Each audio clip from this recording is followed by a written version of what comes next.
천국에 관한 말씀을 하나님께서 어떻게 우리의 삶의 현장에 이 땅을 딛고 사는 사람들이 어떻게 이해할까 예수님께서 깊이 고민을 하셨습니다. 그래서 천국에 관한 비유를 통해서 7가지 비유를 통해서 천국의 실상과 천국의 축복과 우리가 어떻게 받아들이고 누릴 수 있느냐는 것을 7가지 천국의 비유를 통해서 말씀하고 있다는 것입니다. 다시 말하면 천국이라고 하면은 우리가 현실 세계를 버린 피안의 세계로 생각합니다. 우리가 전혀 동떨어진 그런 세계로 이해를 하고 있단 말이죠. 그래서 사람들은 천국에 가기 위해서 현실을 버려야 한다고 하고 현실을 떠나야 한다 하고 자기들 나름대로의 어떤 단체를 만들고 공간을 만들어서 여기 들어와야만이 우리가 천국에 갈 수 있고 들림받을 수 있다고 주장하는 사람이 그게 바로 시한부 종말론이고 이단의 모습들이 아니겠습니까? 한동안 기독교 교계나 나라가 시끌시끌하고 수많은 사람들이 가산을 버리고 거기에 들어갔다가 피해를 입은 사람들이 허다히 있었다는 것을 지금도 우리가 생생하게 기억하고 있습니다. 천국은 절대로 그렇게 가는 것이 아니고 그것이 천국이 될 수 없다는 것을 분명하게 여기 성경에서도 말씀하고 있다는 것입니다. 그래서 천국을 우리가 대체로 천국도 현실 세계도 누가 주셨습니까? 하나님이 주셨습니다. 현실도 하나님이 주셨고 천국도 하나님이 주셨습니다. 현실 없는 천국이 있을 수 없다는 말씀이죠. 기독교의 천국과는 철저히 현실적이면서도 이 현실이 미래의 천국과 직결되고 있다는 사실입니다. 오늘 내 삶이 올바르지 못하면 내일의 천국이 있을 수가 없는 것이고 내가 하나님 앞에 거룩한 어떤 흔적이 없을 때 내가 하나님의 나라 천국에 갔어서 기대할 것이 없는 쭉정이 같은 그런 신앙이 될 수밖에 없다는 말씀이 될 것입니다. 성경에서 천국을 비유로 설명한 것을 보면은 내가 농사 짓고 장사하고 고기 잡는 이 현실적이고 구체적인 삶 속에서 시작이 된다는 말씀입니다. 신앙의 눈을 뜨고 은혜 생활을 하면 현실을 무시하는 환상의 세계로 빠져드는 것이 아니라는 것입니다. 은혜 받으면 기도원 중심으로 은혜 받으면 우리 몇 사람이 우리가 열심히 만나서 우리끼리 기도 생활하고 우리가 시험 받지 않고 우리가 은혜를 유지하자. 성경은 절대 거기에 지지할 수 없고 동의할 수가 없다는 말씀입니다. 그래서 내가 여기에서 믿음 생활하고 내가 고백하고 찬양하고 할렐루야 아멘 하는 것이 철저하게 신앙에 적응이 되고 적용이 돼야 한다는 말씀입니다. 그래서 신앙 생활이라고 하는 것입니다. 신앙은 생활이 있어야 신앙의 진위가 드러나게 되고 신앙은 반드시 생활을 통해서 열매가 맺히게 돼 있다는 말씀입니다. 여기에 교회 생활입니다. 교회입니다. 그런데 내 삶의 그 신앙에 어떤 열매가 없을 때 여기에 올바른 신앙생활하고 말할 수가 없게 된다는 말씀입니다. 그래서 우리가 이 현실적이라 하는 것은 예수님께서 가상공간이나 어떤 하늘 공중에서 예수께서 33년을 보내신 것이 아니라 이 땅을 딛고 사는 우리와 똑같이 이 세상에 살으셨다는 말씀입니다. 그래서 신앙생활, 천국생활은 지극히 현실을 무시할 수가 없다는 말씀입니다. 우리가 소위 말해서 지극히 쉽게 설명하면 이런 뜻이 될 것입니다. 내가 예수를 믿고 믿음 생활을 열심히 했는데 내 마음에 너무 불안하고 두려움이 찾아오게 됐다는 말씀입니다. 매사에 자신감이 없고 교회 와서는 내가 그렇지 말아야 하는데 내 삶의 현장에 가면 이것이 깡그리 잊어버리게 되고 내 마음의 어두움이 깊게 드리워지게 됐단 말이죠. 여러분, 여기에 뭔가 문제가 있습니다. 내가 여기에서 예배드리고 찬양드리고 기도받고 하나님 앞에 열심히 예배드리는 그 밝음이 내 삶에 가서도 그대로 적용이 돼야 되는 것이고 적응이 돼야 하는 것입니다. 그런데 만약 그렇게 되지 않는다면 그것은 내 마음에 내가 예수 그리스도 나의 구주로 믿으면 하나님의 자녀가 되고 하나님의 나라가 믿으면 너희 속에 이루어졌다, 이미 이루어졌다고 했는데 내 마음이 어둡다면 여기에 문제가 있다는 말씀입니다. 의사 선생님을 찾아갔습니다. 이건 뭐 약 먹고 주사 한 대 맞고 조금 쉬면 간단하게 치료되는 것입니다. 그런데 낫지 않습니다. 여러분, 그것은 심각한 문제가 있는 겁니다. 엑스레이를 찍고 CT를 찍고 더 정밀한 검사를, 소변 검사고 모든 검사, 피 검사를 해야, 그렇게 종합 진단을 통해서 나와야만이 내가 지금 그렇게 고쳐지지 않는 병에 대한 원인을 찾아내야 되지 않겠습니까?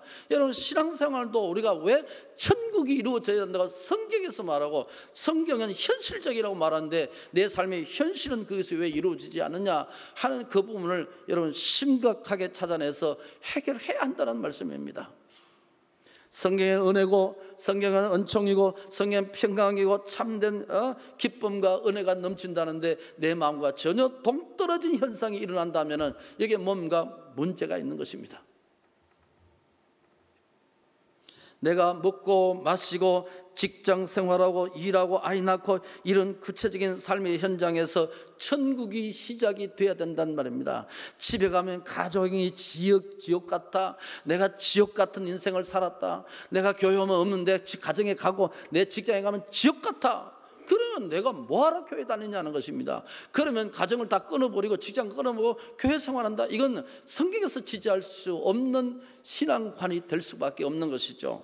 그래서 우리는 반드시 내가 믿는 그리스도 예수는 내 삶을 지배하는 것이고 내 속에 구주가 들어오면은 내 삶의 지배자와 내 구주는 하나님이 주권자가 되신다는 말이죠. 이건 내 신앙만이 아니라 내 삶도 주관하고 지배하고 다스린다는 사실을 분명히 말씀하는 것이죠.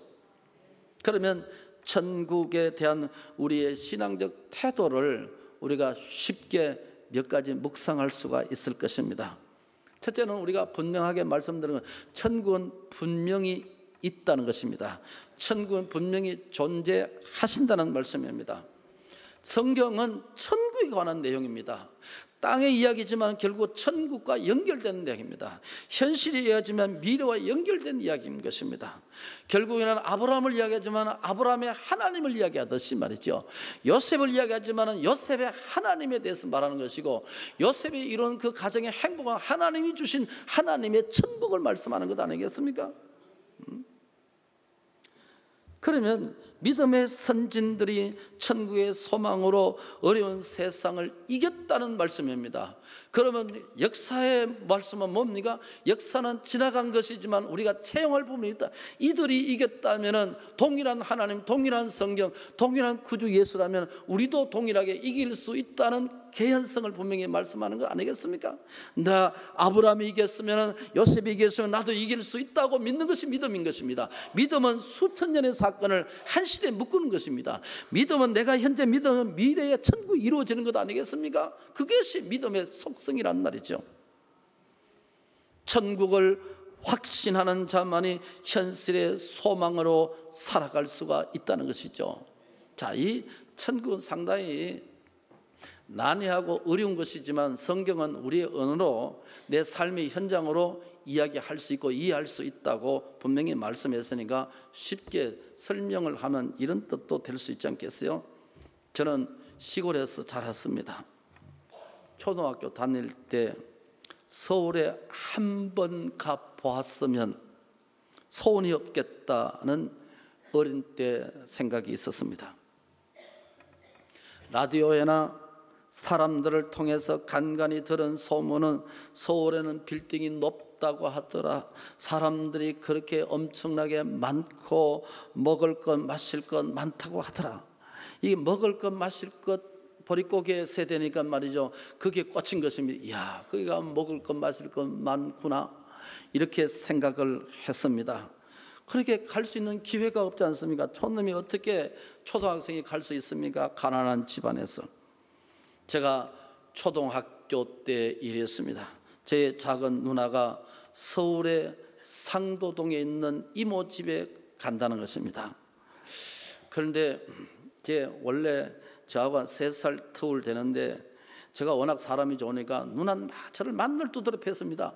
근데 제가 싸우면 이기는데 맞았습니다. 사람이 워낙 좋으니까. 그래서 한번 끄지를 까가 하면은 내가 이길 수 있는데 여자들 못 이겨. 여자들은 남자들이요 조심하십시오.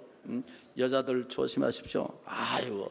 그래가 누나가 간다니까 잘 됐다. 가시나 가구나. 내가 그렇게 마음으로 생각했습니다. 그래서 정말로 서울이 있는구나. 우리 누나가 서울에 간다고 하니까 진짜 서울에 좋은 곳에 가는구나. 그러니까 어렴풋이 믿어지게 됐습니다. 나도 갔으면 좋겠다. 나도 한번 구경이라도 했으면 좋겠다. 근데 몇 년 후에 작은 누나가 다시 서울에서 고향에 내려왔습니다. 그런데 옛날에는 경상도 사투리를 쓰다가 서울에 몇 년이 뛰면 가시나가 뭐라고 하냐면 서울말을 하는 것입니다. 옛날에는 그런 말을 한마디도 할 수 없었는데 서울말을 하는 거예요. 옷도 서울에서 어디서 어디 입었는지 사 입었는지 좋은 옷을 입고 머리를 뽑고 찌지고 왔는데 동네 아이들과 친구들이 누나들이 다 그저 뭐냐 하면은 너가 많이 달라졌다고 그래요. 예? 누나는 옷도 말도 행동도 한동안만 달라지게 됐습니다. 서울이 있고 좋은 곳이며 사람들의 겉모습을 바꾸는 것이구나 하면서 서울에 대한 확신을 가지게 됐습니다. 그래, 나는 언제나 한번 서울에서 공부도 하고 서울에서 한번 살아보았으면 하고 꿈을 조금 갖게 됐습니다. 시골에서 중학교에 들어갔습니다. 시골 중학교에 지나가게 됐습니다. 그런데 영어도 배우고 세계의 역사도 배우고 미국이나 영국이나 프랑스나 독일에 대해서도 선생님을 통해서 간간히 듣게 됐습니다. 그럴 때 영국이 좋다, 미국이 좋다 이런 설 때 나도 미국이나 영국이나 프랑스나 독일에 한번 가보았으면 내가 여한이 없겠다. 그렇게 생각하면서 마음속에 꿈을 가졌습니다. 그래서 커서 서울에서 교회를 다니면서 또 대학원도 다니고 교회 사역을 하는데 어느덧 명지대학교에 근무하게 됐습니다. 그러니까 대학교와 대학교회에 갔습니다. 그러니까 대학교회는 교수님들이 상당히 가족들과 명지중고등학교 선생님들이 많이 왔습니다. 교수님들이 상당 부분이 해외에서 공부했던 교수님들이 그래서 성경을 가르치고 했습니다. 이분들은 어떻게 그렇게 외국에서 공부를 했느냐 부러워서 그냥 아주 속이 짙을린 줄 알았습니다. 그런데 저도 그렇게 꿈을 꾸면서 몇 년을 지나는데 저도 영국에 가게 공부하게 됐습니다. 히드로 공항에 내리고 짐을 얼른 찾아서 이제 국내선 스코틀랜드 아버딘 공항으로 비행기를 갈아타야 되죠. 그래서 막 영어도 안 되고 물어서 비행기를 타게 건건히 탔습니다. 그래서 앉아서 보니까 옆에 어떤 남자가 있습니다. 저에게 말을 걸어오는 거예요. 세상에 말을 반은 알아듣고 반은 못 알아듣는 겁니다. 뭐라고 시골에서 하는지 뭐 알아듣겠냐. 그래서 내가 공부하러 간다고 내 나름대로 이야기만 했죠. 이게 진짜 내가 영국에 왔구나. 어릴 때부터 서울, 어릴 때부터 해외에서 공부만 했으면 좋겠다 했는데 내가 예수 믿고 주님께서 나의 꿈을 이루어주게 됐구나 실감하게 됐습니다. 저는 천국이 이와 비슷한 개념이라고 생각합니다. 천국은 실제로 있는데 우리가 믿지를 못했어. 천국은 실제로 있는데 우리가 경험하지를 못했어. 하나님의 은혜가 내 속에 내주하지 않았어. 하나님의 천국이 내 심령 속에 들어오지 않았어. 내가 인정치 못하게 되고 좁은 세계관 때문에 이런 불신들이 내 마음속에 생기게 되어서 천국을 부정하게 되고 내 마음속에 여전히 거지같이 어두움이 내 마음속을 지배하게 되지 않았느냐 하게 생각할 수 있습니다. 천국은 말이죠, 우리의 삶의 현장에서 이루어져야 하는 것입니다. 천국은 죽어서 가는 것만 아닙니다. 천국은 예수를 영접하는 순간 나의 심령으로부터 시작해서 내 삶의 현장에 확대되는 것이 바로 천국이라고 했습니다. 여러분, 하나님의 은혜가 내 마음속에 임하면 우리를 뭐라고 합니까? 성령이 내 마음에 임하면 성전이라고 하지 않습니까? 마음의 성전이죠. 하늘 성전, 교회 성전, 내 마음의 성전입니다.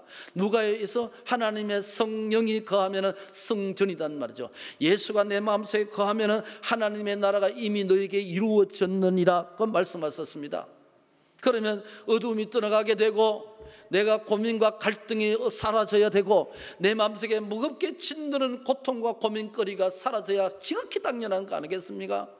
밝음이 오며 어둠이 추방되듯이 하나님의 성령의 밝음이 내 속에 이루어지는 순간 하나님의 천국이 이루어지게 되고 내 속에 갈등과 고민이 다 사라지는 것은 지극히 당연한 것입니다. 음식을 들면은 우리 속에 음식물이 나에게 뉴트리션, 영양이 되어서 나에게 힘을 주고 에너지화 되지 않습니까? 하나님의 성령이 내 속에 들어오는 순간 나의 의지와 생각과 속에 뭡니까? 삶의 근력이 생깁니다. 여러분, 현대 중에 가장 많이 지성사회에서 팔리는 책이 있습니다. 소통의 능력이라 김주환 교수님이 쓴 책입니다. 무려 64세 정도 팔렸습니다. 엄청나게 사람이죠. 그게 보면은 뭡니까? 마음의 근력이란 표현을 씁니다. 우리가 운동하면 근력이 힘이 생기지 않습니까? 그러듯이 우리 마음의 근력이 있어야 된다는 것입니다. 그래, 마음의 소통, 이런 제목의 책인데, 그 마음의 소통과 마음의 근력이 생기는데, 근력은 뭡니까? 내 고민과 갈등을 밀어낸다, 이렇게 말씀합니다. 그는 뭐 여러 가지 어떤 사람의 뇌라든지 의학의 기능과 자기의 연구 기능을 통해서, 명상과 이런 기능을 통해서 자기가 실제로 밝혀내는 책이고, 그렇게 많은 사람들이 읽고 있는 책 중에 하나입니다. 상당히 한 500-600페이지 되는 책입니다. 그러나 여러분, 신앙은 우리의 뭡니까? 내 마음의 근력, 신앙의 힘을, 내 에너지를 힘을 주십니다. 그래서 환난과 어려움을 밀어내고 이길 수 있고 극복할 수 있도록 만든 것입니다. 그게 신앙의 힘입니다. 하나님의 은혜가 힘이 되는 것입니다. 내가 믿습니다 하는 순간에 그건 내 언어가 아니라, 언어는 내 삶을 지배하지 않습니까? 언어는 내 생각과 의지를 지배하죠. 내가 믿습니다, 이 믿음은 상당한 파워가 있단 말이죠. 내 믿음대로 될지어다, 따라 내 믿음대로 될지어다, 이렇게 말씀하죠. 믿음은 하나님께서 되게 하시는 능력이 있단 말이죠. 그 다음에 묵상할 것은 천국은 무진장한 보화가 있다는 것이죠. 46절을 한번 다시 읽을까요? 지난주에 했는데요. 극히 값진 진주 하나를 발견하며, 이렇게 두 가지 최상급을 붙입니다. 극히 값진 진주라 그랬습니다. 진주가 값이 있는데 그 앞에 극히 값진 진주라 했습니다. 즉 천국, 진주란 말은 천국이란 말을 여하는 것이 비유했죠. 그러면 천국은 우리의 보화가 있습니다. 천국은 보화의 창고단 말입니다. 세상의 소유물은 쓰면 곧 바닥이 나고 소진되고 없어지지만은, 그러나 천국은 쓰면 쓸수록 우리 속에 풍성해지고 사용할수록 더 부유해지는 것이 천국의 창고라고 했습니다. 고린도후서 9장 8절 말씀에 보면 이렇게 말씀합니다. 하나님이 능히 모든 은혜를 너에게 넘치게 하시나니 이는 모든 일에 항상 모든 것이 넉넉하여 모든 착한 일을 넘치게 하고 넉넉하게 하고 넘치게 하라. 하나님께서는 계속해서 넘친다는 반복을 하시면서 우리 속을, 내 삶을 풍성하게 채워줄 수 있다는 사실입니다.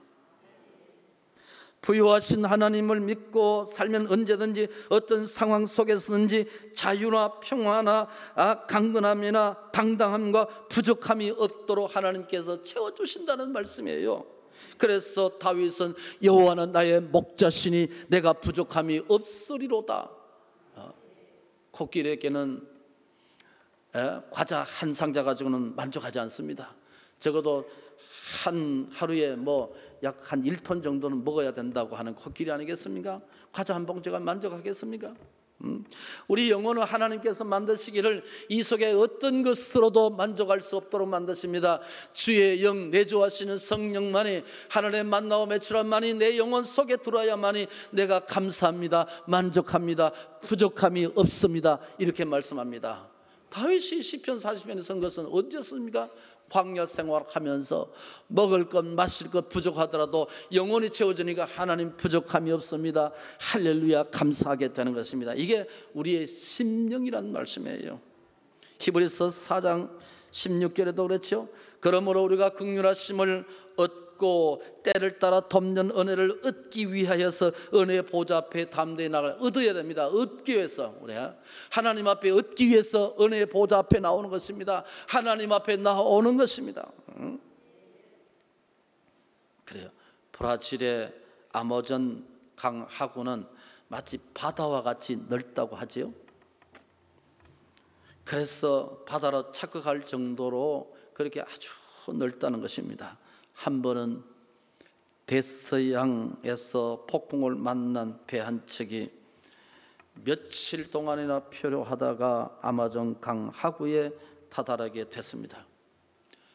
표류한 배의 선원은 며칠 동안 물을 마시지 못해서 극도로 탈진한 상태가 됐습니다.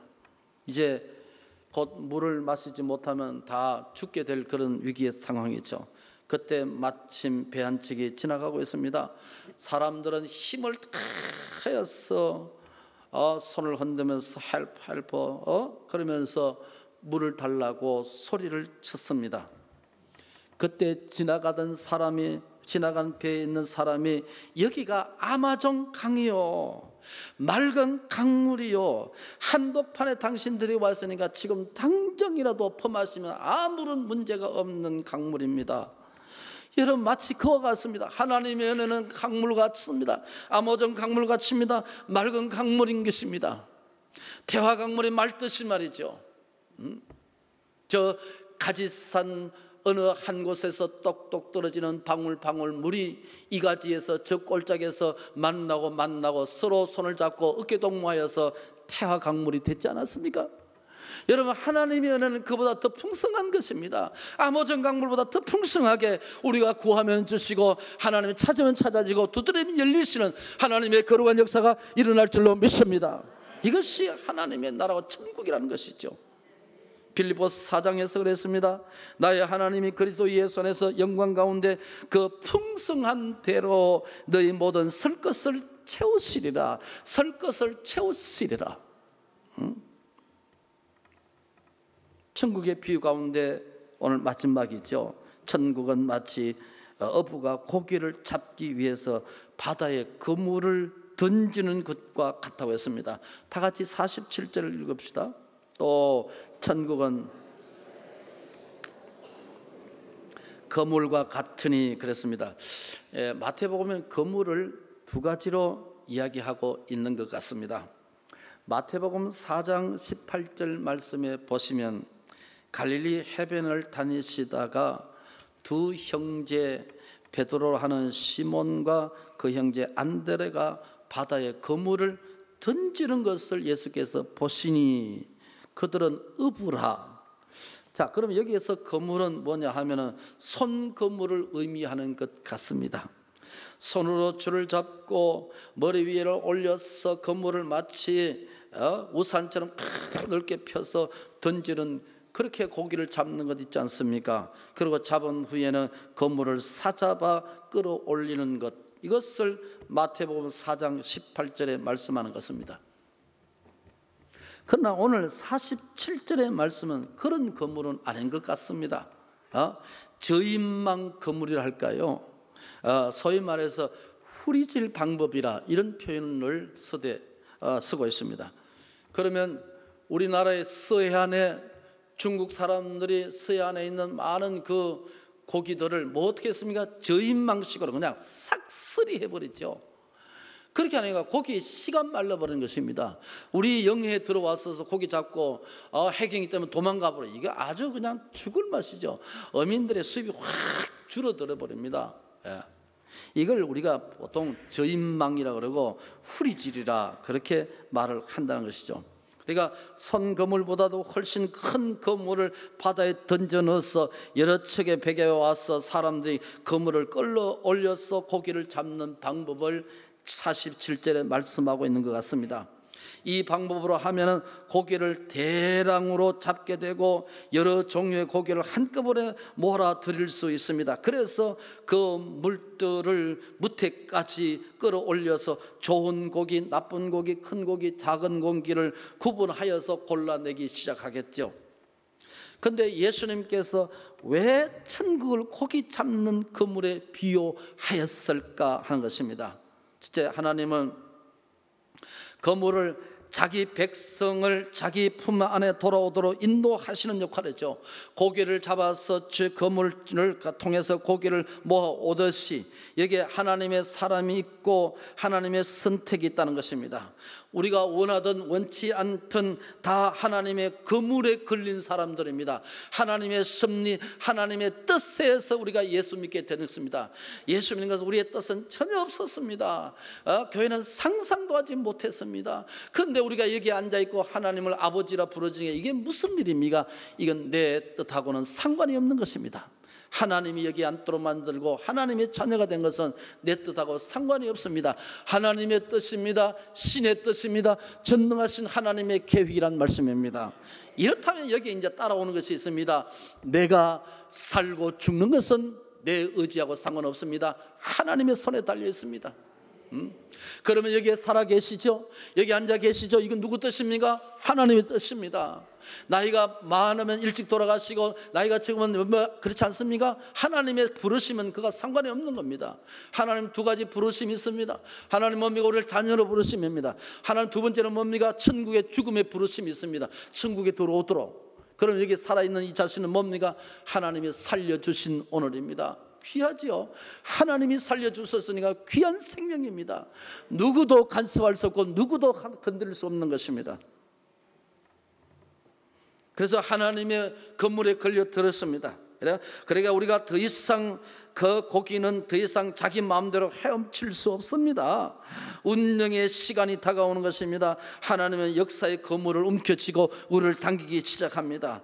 자기의 시간표 따라서 그것을 잡아 당기기 시작합니다. 그리고 알곡과 죽정리를 좋은 고기 나쁜 고기 골라내기 시작할 때가 언젠가는 우리에게 온다는 것입니다.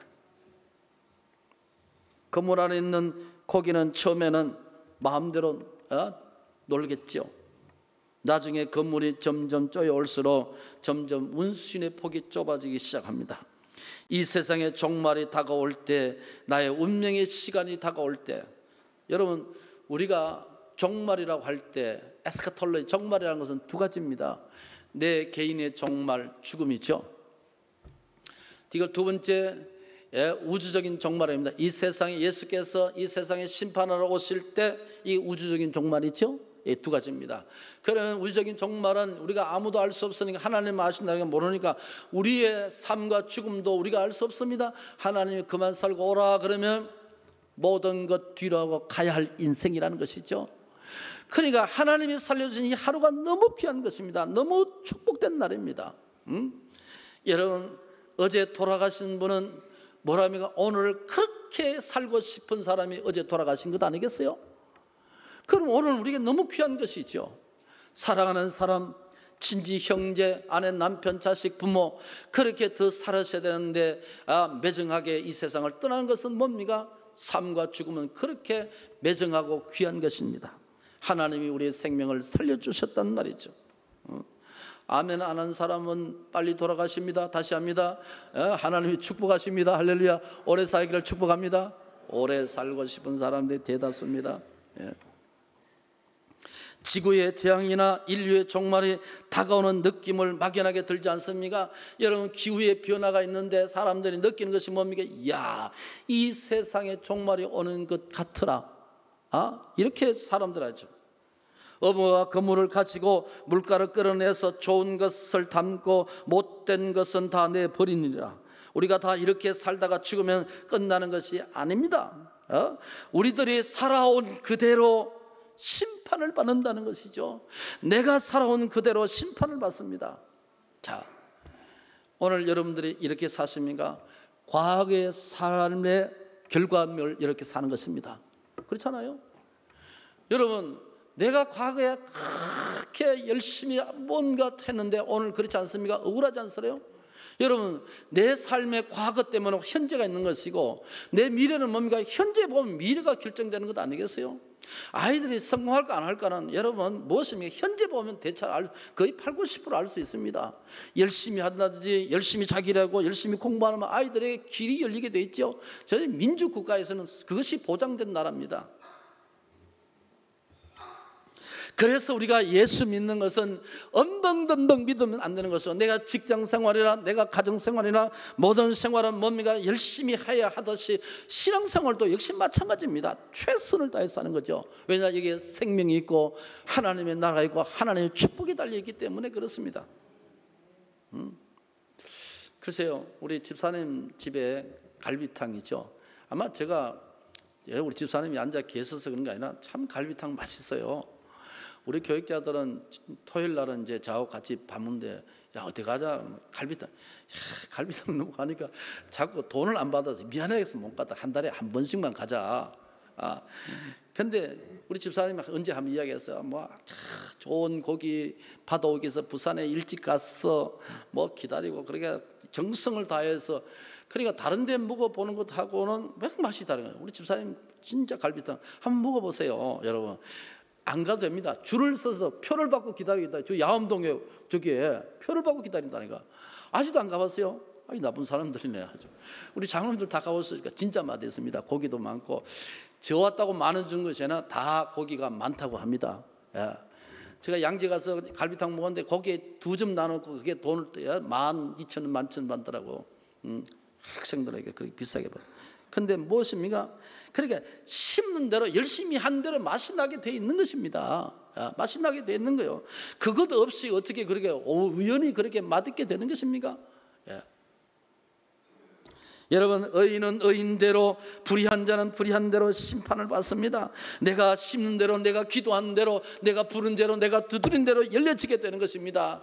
여러분, 삶이 뭔가 막혀져 있습니까? 내가 뭔가 안 된다고 생각하십니까? 여러분, 반드시 이런 신의 문제가 있습니다.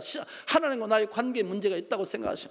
내가 예수 믿는 순간부터 철저하게 나의 운명은 전능하신 하나님께 달려있다는 것을 여러분 믿으시기를 축복합니다. 자, 그럼 하나만 더 예를 드십시다. 여러분, 야곱이 첫째 에서에게, 형에게 잘못했지 않습니까? 장자의 명분을 훔쳤으니까. 그러니까 형과 아버지에게 죄를 졌죠. 그런데 형에게 다 물질을 다 그가 마음에 버는 거 다 갖다 놔도 형의 마음이 풀리지 않습니다. 풀려져야 사람, 결자 해지라고 두 사람 만나 해결하는데 해결이 안 된다는 것입니다. 이게 무슨 문제입니까? 신의 문제입니다. 신앙의 문제라는 거죠. 그래서 야곱은 형의 문제는 이것이 형과 나의 문제 이전에 또 다른 문제가 있구나. 그래서 야곱 강변에서 밤새껏 하나님 앞에 울며 불면서 기도했지 않습니까? 자, 이렇게 설명하면 여러분, 내가 이렇게 뭔가 삶의 현장에 안 되고 안 되는 것이 있다고 생각하십니까? 여러분, 그것은 경기의 문제나 정치의 문제나 어떤 법의 문제나 사람의 관계나 잘못 많다 이렇게만 생각하기 이전에 또 다른 신앙인으로서 한 가지 해야 할 문제다. 하나님과 나와의 관계, 내가 하나님께 풀어야 할 문제는 없는가? 이렇게 다가가야 정답이 있습니다. 그 정답이 있습니다.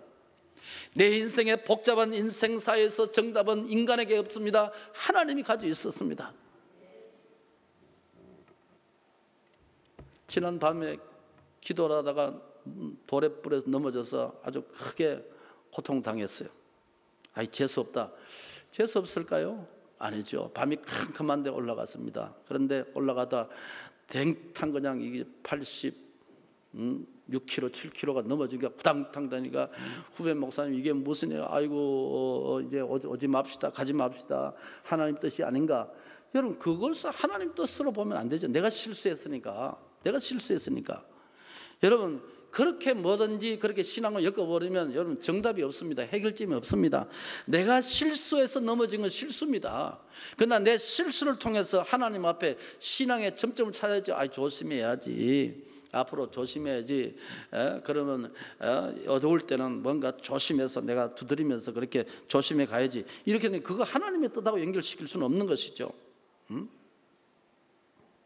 자, 그러면 오늘 49절과 50절 말씀에 다 같이 읽겠습니다. 49절 읽겠습니다. 세상 끝에도 이러하니라. 의인처럼 의인같이 행한 사람도 심판날에도 하나님의 눈을 피할 수 없다는 뜻입니다.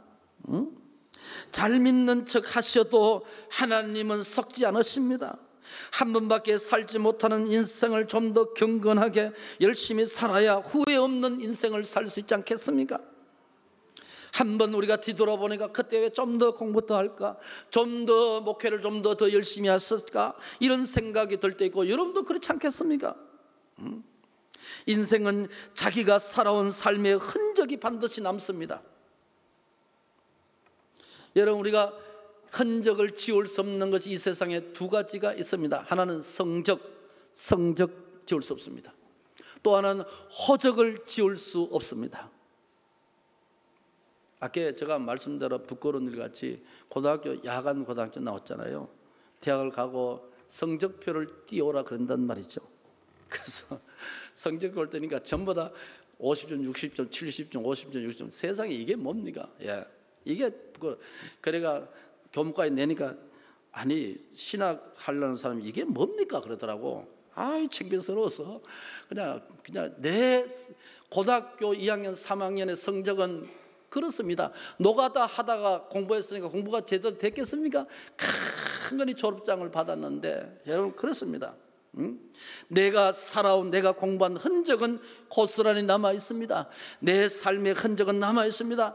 글쎄요, 우리 장로님들 계시고 권사님들 옛날에 분들 다 여기 계신 분들 있고 다 나이가 들어서 쪼글쪼글한 분도 많이 계십니다. 왜냐 저하고 이제 한 30년 가까이 됐었으니까 말이죠. 자, 우리 지난날에 30년에 우리 교회는 되게 어려웠었습니다. 담임 목사가 교회를 잘라서 나갔었으니까 말이죠. 그것도 이단에 빠졌어. 그래야 어려웠었습니다. 그러니까 우리 장로님들 권사님들이 기도 그 당시에 많이 하셨습니다. 해가지고 교회를 점점점 회복하게 만들고, 그래서 저는 아무리 기도하고 하루에 1일 3회 기도를 얼마나 했습니까 하면서 야 거기에서는 병원 뒤에서는 안 되겠다. 맨날 곡소리 들리고 맨날 그래서 안 되겠다. 다른 데 옮기자. 그래서 여기에 옮기게 됐습니다. 그리고 156평 그 다음에 다시 150평가 320평으로 정축 리모델해서 오늘같이 320평 정도가 이렇게 교회가 됐습니다. 글쎄요, 만약 그렇게 하면 이 교회가 존재하는 그날에 이 교회를 거기에서 여기에서 옮기고 다시 정축하고 리모델하고 이렇게 하는 그런 흔적은 나에게 이 대한교회의 흔적이 깊이 남아있을 거라고 생각합니다. 이건 역사적이고 현실적인 부정할 수 없는 것이겠죠. 그때 우리가 눈물을 흘리면서 권사님들 철학이 돌려 밥 먹듯이 하면서 교회를 지켜냈던 그때 그것이 한 100여 명의 성도가 오늘 이렇게 된 것은 그건 역사의 흔적이고 신앙의 흔적입니다. 내 삶의 모습은, 내 신앙의 흔적은 하늘에 기록된다는 것입니다. 여러분의 삶은, 여러분의 충성은 여러분 하나님에게 뿌리고 여기에 헌신한 이것은 하나님의 나라에 반드시 스티그마, 흔적으로 남아있을 줄로 믿습니다. 이 세상에 공짜가 없듯이 하나님의 말이 헌신도 있지 않습니다. 에티오피아가 그렇지 않습니까? 여러분, 자기 나라 군인들을 6.25 때 보냈지만은 수백 배 갚아주는 나라가 대한민국이라고 하지 않습니까? 잊을 수 없다는 것입니다. 그래서 이제 에티오피아나 어느 나라에, 아프리카 어느 나라는 몇 수십 명을 몇백 명을 보냈는데 그렇게 후손들까지 전부 다 공부시켜주고 장금 주고 매년 찾아와서 국가에서 이렇게 해주니 잊을 수 없다는 것입니다. 국가도 나라 위해서 목숨 바치는 평생도 자자손손 잊지 않습니다. 심지어는 뭡니까? 월남 가서 오는 사람도 뭡니까? 고속도로 면제를 받고 감면해 주더란 말이죠. 하나님 앞에 헌신하시고 하나님 앞에 충성하고 하나님의 나라에서 충성하고 헌신한 것은 여러분 잊지 않을 것입니다. 장로님으로서 권사님으로서 충성하고 헌신하는 것 여러분 누가 알아주십니까?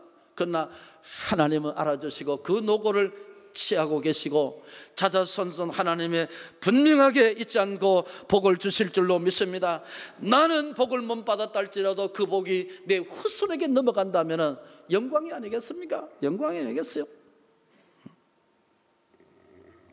우리의 재물도 내 명예도 내 물질도 내 것이 아닐 때가 반드시 오는 것입니다. 이 비유에서 우리 신앙생활에 주는 교훈이 또 있습니다. 어부가 그물을 쳤는데 그물 안에 각종 물고기가 잡혔다는 거죠. 어부가 자기가 원하는 고기도 있고 원하지 않는 고기도 있더라는 것입니다. 원치 않는 고기도 있었는데 그렇게 다 원하는 고기는 다 버리고 다 없애버렸습니다. 교회는 인간들이 모이는 것이기에 허물도 있고 실수도 있습니다. 교회에 어려운 사람 같은 사람도 있고 죄인도 있습니다. 성숙한 사람도 있지만은 그러나 여러분 그렇게 어린아이 같은 신앙도 있습니다. 교회는 관용이 필요하고 그래서 성장이 필요하고 교회는 도움이 필요하고 교회는 그래서 위로가 필요한 것입니다. 이 세상에 어디에 가든지 위로받을 것이 없습니다. 가장 사람들이 많은 말을 하지만 그러나 진정한 위로는 이 세상에 어디 없어요. 오직 교회만이 하나님만이 우리의 진정한 위로되더라. 여러분 가슴이 찢어지고 원통하고 눈물 나고 남에게 쉽게 이야기하지 않은 어떤 것들이 있었습니까? 하나님만이 눈물을 닦아주시고 하나님만이 우리 속에 계시는 우리의 상처를 하나님께서 바인드업 칭칭 감아서 깨끗하게 해주시는 역사가 일어날 줄로 믿습니다. 오늘 본문은 이런 말씀입니다. 천국은 여기 있다 저기 있다가 아니라 내 마음에서 이루어지고 내 삶 속에 이루어지기를 축복합니다.